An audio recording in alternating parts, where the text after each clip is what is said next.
Hi, welcome back to my YouTube channel. If you're new here, my name is Bridget, and on this channel we do beauty, femininity, godly and everything random. And in today's video we are working on something random, and that is PVC frames. Most people call them the Pinterest aesthetic frames, but I think it's because they are mostly on Pinterest. But if you're a content creator or someone that loves beautiful space, you know you need some pieces to elevate your space. It could be art pieces, it could be frames, anything. And in this case, I'm using frames. For over a year, I've been using these frames that you see in the background. These were made with just cardboard, then of course a piece of paper, glue. Things that had like a transparent paper on it with masking tape. That's the black border that you see there. I thought I would use them like for a month or two, but they ended up working for a full year. So how much longer will these ones work? On to the materials. First, you're going to need a roller and a pen, pair of scissors and a cutter or a razor blade, a box, some people call it a carton, and you're going to need so many of these. If you want the black ones, you're going to get a spray paint. They have gold and black, but I wanted black. You're going to need some old calendars, glue. These are the papers that are going to be in your work. So you go to Pinterest, you look for something that you want to work with. Then print out. You can print colored or black and white depending on what you want. Then you also laminate them. That's why they are a bit hard and shiny. And also this can be done in different sizes. This is A4, this is A3. Also you're going to need super glue, but I've not got this yet. Books to put at the back of the frames. I've also not got this yet, but hopefully by the time I upload this video, I'll have got them to give you the complete look of the frames. The star of the show, which is the PVC trunking. These are sold at any shop that sells electronics. It comes in different sizes, so you can go with any size of your choice depending on the size of the frame that you want. So let's get into the actual video of making the frames. So first we're going to spray this PVC trunking with this spray that I showed you.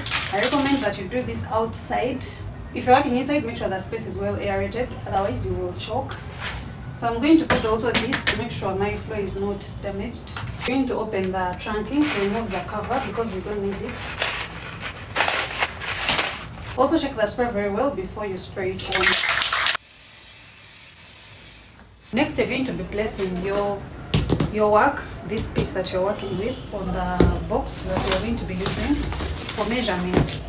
So I usually love to use the end, like the end points, to help me do less work. So when you measure, you're going to put your ruler and pen and mark that point.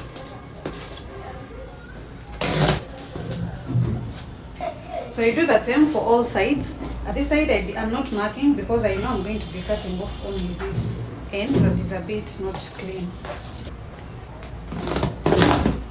You get your pair of scissors and cut out that outline. After you do the same with a calendar, so at the end of it you'll have like this piece and this piece. But this piece is too thin for the PVC trunking, so you're going to need two of these. But since I'm trying to maximize resources, I instead use like the side parts that are not so big because I want the bigger pieces for other frames. So I got this from the side and this from the side.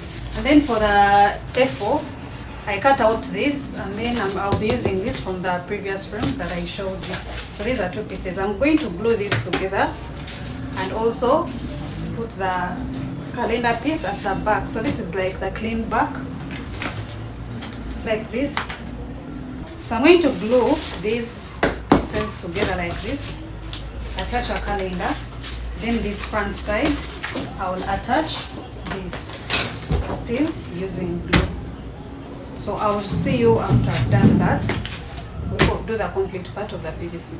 On to the last step. So you're going to pick back your PVC after it has dried. Mine took like 40 minutes, but you could give it some time. The reason we put two layers is because this space is too big. So if you put one, it will not settle in well. So if you pick a bigger size, it means you're going to put more layers or get like one big box that you can use that has volume. I'm going to fix this from this point and then slide it in until you reach this end point. Get your cutter. I'm using a razor blade, and where it stops, that's where you cut. I try to use scissors, but they are not so neat, so it makes it open more and look a bit shabby. After you've cut it, you're going to turn, like it makes it easy for you to turn,